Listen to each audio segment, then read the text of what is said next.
Two little birds sitting on the current. One name is Paul, and the other one is Peter.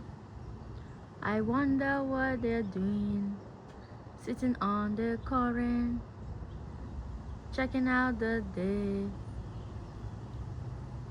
And the day is dull. One is about to fall, looking at his friend. They're having a conversation.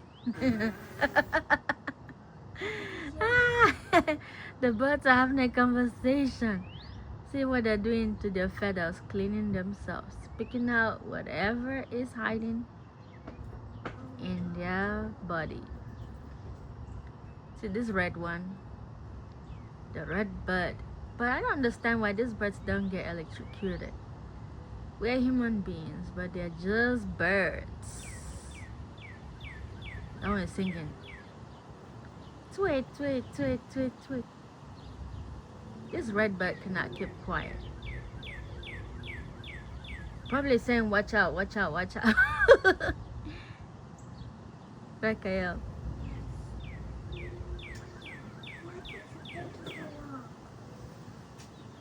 Well, maybe your puppy is sleeping. Let me call your mom to open the door.